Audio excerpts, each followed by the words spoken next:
Hello and welcome. Today I'm going to take you through all the changes in the new SFO patch for all of the units. You can see on screen right now that I have all the factions. Any factions that are blacked out have had 0 changes made to them. Remember, this is all to do with units, battles, nothing to do with the campaign. So let's get straight into each faction. 18 naked cowboys in the showers at Ram Ranch. The only changes in this patch is that all of the God Bless Corps have had their names changed to have chosen at the start.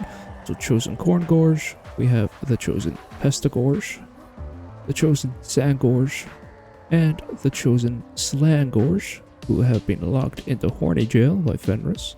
Stats wise changes, the Corngors have got a +5 to their AP damage. Now looking at the standard Sangor, they are equivalent to a normal Gore unit, except they have -5 melee attack and 5 less weapon strength. However, they have gained magical attacks and they still have the 80 armor compared to the Gore herd with 20 armor. Nobody expects the Spanish Inquisition! Now looking at the Empire, the Ulrich and Sigmar army abilities cooldown has lost 80 seconds, making the army ability a lot better. And now for the big Vietnam veteran himself, Elvisar Guild. He now has access to Greater Arcane Conduit with that sweet, sweet jungle burning mana. Welcome to Solid, motherfucker. I'm a snag. I'm a slither little snake snag. For Lizardmen, the Bastillodon with Vivification Crystal has had its healing reduced by -25%. So no more spamming a full army of these guys and never losing any HP. No.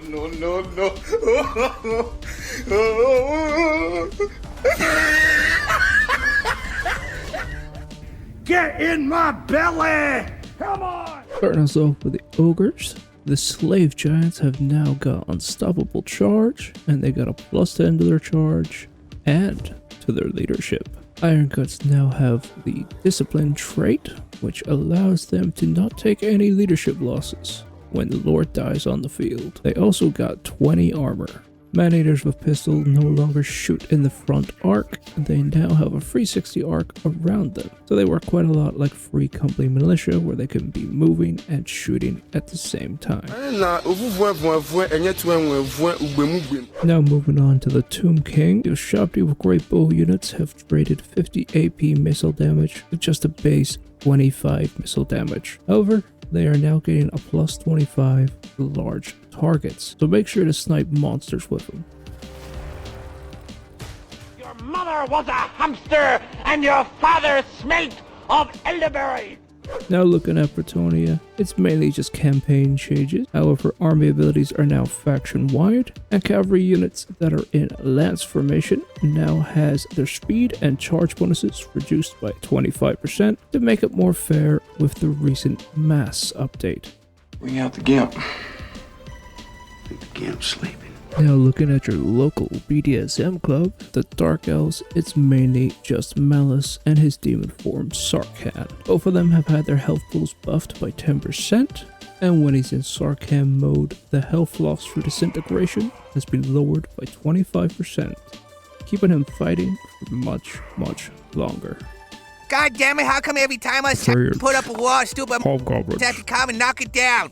Going into Grand Cathay, they have quite a lot of changes. Every new unit from the DLC now has SFO stats, and in particular Young Bo here, his item, the Dragon's Fangs duration has changed to 25 seconds and the cooldown up to 150 seconds. He also has been given the Maim Contact effect. Up next is a new hero added from this patch. It is called the Gate Master. It's a siege attacker skill, and he also gets bonuses to his damage when he is attacking a gate. He also has an aura that gives 360 block around him to different units compared to just frontal arc blocking with shields. Looking at the Alchemist next, her enchanted metallurgy duration has been doubled and her cooldown has been halved, making them both 60 seconds.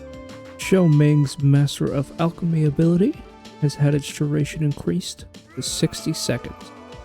Now for the Celestial General, his ability, the Lord of Grand Cathay, has had its melee defense lowered. However, the duration has been doubled and the range has also been increased And for the last of the lords, the Lord Magistrate been given an extra +10 to his melee defense. The Grace of Q Yin Regiment of Renown now has more range, and the Mark of Yin has been adjusted, although not a lot. The missile block chance is only increased by 1, and the duration has increased by 2 seconds. The Onyx Crowmen now have 80 entities instead of 60, and they have also got the stock attribute.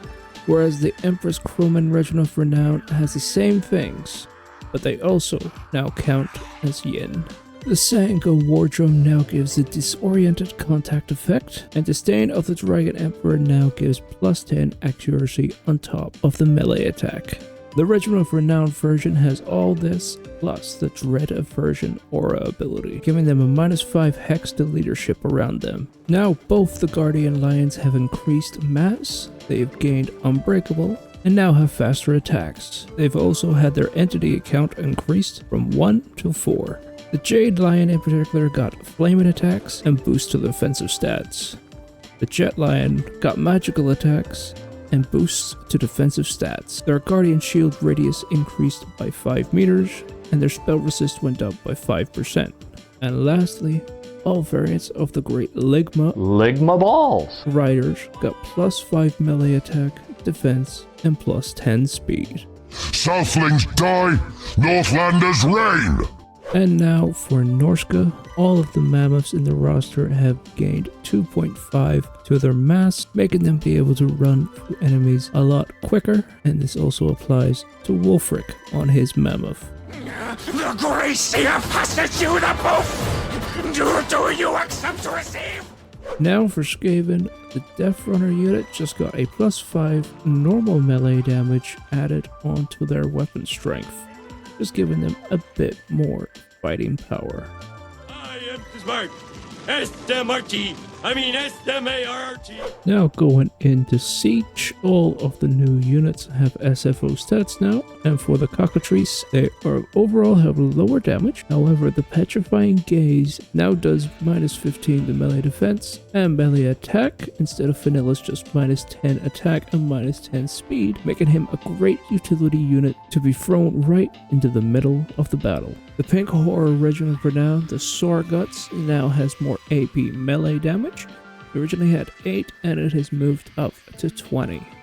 Now for my favorite model in all of the Warhammer universe, it is the Mutilith Vortex Beast. Oh, I'm so happy it's now in the game. For SFO, it has got the Wallbreaker ability, and the Gift of Mutation Aura now grants allies within 40 meters 10 to their melee attack and 25% charge resist. It also offers more splash attack power, however it comes at a cost of 25% of that unit's mass. All the while, as on the Fallen, the Regiment of Renown version now has the Dampen Contact effect, and he also has Berserk. The Shrieking Skyrise Regiment of Renown for the Screamers of Tzeentch now have their Vortex ability being able to be used 3 times instead of 1, making their AoE damage way better. Echo's Thorn's Aura ability has had its duration increased, and the radius has been increased as well. It now does -50 mass to enemies, and it provides damage reflect on himself, which is a lot better than the just -8 leadership from vanilla. He also got Breath of Life, which gives him regeneration during the battle. And lastly, for in-game lords, the Changeling has pretty much got nerfed all around because he was extremely OP in vanilla, and all of his skills now have less duration. Now for the Exalted Lords, they are now able to choose their spell lore instead of being picked to one, so you can go with Lore of Metal or Lore of Tzeentch now. Hark! Unleash the cannons! Aye aye, Captain. Next, for the Chaos Dwarves, the Iron Demons and the Skullcracker units now have got +50 AP melee damage, making them a lot stronger against tanky units. Throw them into a bunch of dwarves and watch them get minced. Shut the fuck up, you lost, little midget. Yo. Speaking of squishing dwarves, let's move on to the main dwarves. The Guildmaster Lord has had some skill adjustments within the campaign, which might affect his battle stats in skirmish. I'll be honest, I'm not too sure here. One thing I am sure of though is the Everguard, the SFO Special Dwarf Hammerer unit, has gained magical attacks, making them a lot better at slaying demons.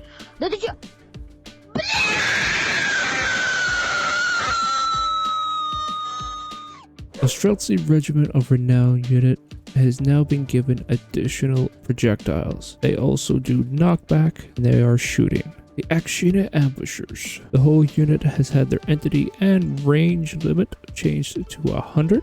They've also been given the stagger shot contact effect on their shooting. This gives minus 10 melee defense and minus 10 missile resistance. The Wolfhearts have got all that as well, except they also have the maim contact ability when they go into melee. Their pack trap ability now reduces leadership by minus 25 as well. Now for the things from the woods. They have the Vigorous ability. They have Unstoppable Charge and Vanguard Deployment. They also have got missile resistance added to them. The Regiment of Renown version also has the Dauntless Fury ability. The more they kill, the more armor-piercing damage they can do. Now for the Elemental of Beasts, they have got the Ravenous Hunger ability, which gives them regeneration while they're in melee. Lastly, Mother Ostankia and Katerin also have Greater Arcane Conduit that channel magicka faster. And the big one, of course, is the new Lord, the Hag Mother, which is free to everyone. This new Lord is quite like Mother Ostankia, just a little bit weaker, but she does have access to the lore of Hags. So let's go for each one of them and show you what they look like.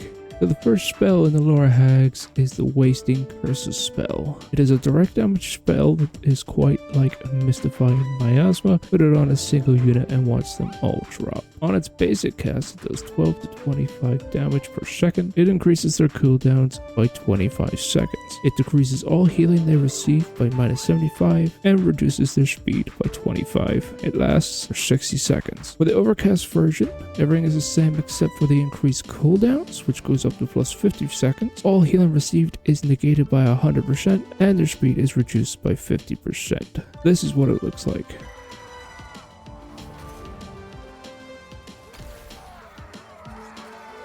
Next up is Crippling Curse. This is a hex on an area. It gives minus 5 leadership, minus 10 accuracy, plus 20 to the miscast chance, and minus 10 to melee attack. It lasts for 60 seconds. The upgraded version of this seems to double everything. So minus 10 leadership, minus 20 accuracy, 40% miscast, and minus 20 melee attack. This is what it looks like.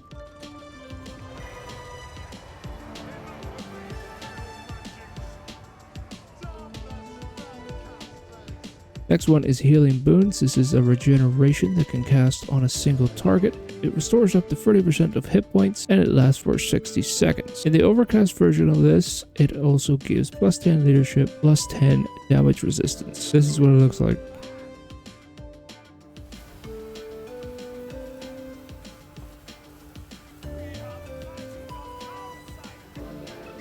Next up is Summon Spirits. That summons a unit of things from the woods. If you overcast it, it increases the casting range of the spell. This is what it looks like.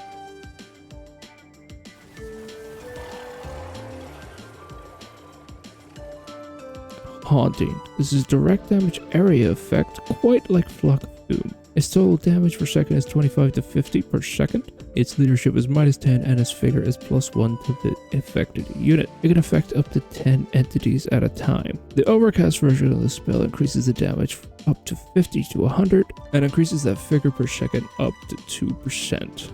This is what it looks like.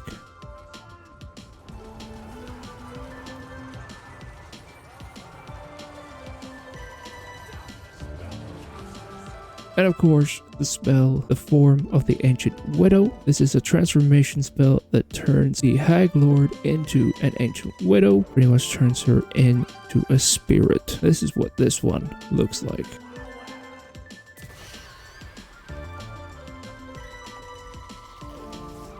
When the Hag Mother turns into the Widow, she gains the ability the Widow's Boon. This gives regeneration and plus 5 defense, but minus 5 leadership to all allies near her. She also has the Widow's Curse, which is a direct damage ability. So when AoE around her doing damage, it also gives plus 5 melee attack to her and minus 25 speed to the enemy. Sometimes life is cock and ball torture. without the cock and balls. And now for the horny boys. Slaanesh has had all of the Keeper of Secrets variants have your AP damage instead of just normal damage. So anything with armor, they are going to be cutting through without a problem. And this includes the thickest of all Keepers of Secrets, Nakari. Only you can start forest fires. Wait, what?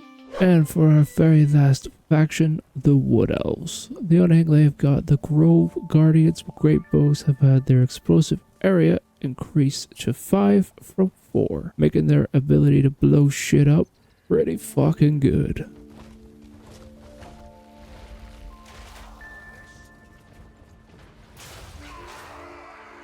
And that's all the factions. Be sure to check out my SFO campaign using the Beastmen, playing as Morga the Shadowgave, and my vanilla campaign of Drazov the Ashen. You can find them both in the outro. Peace.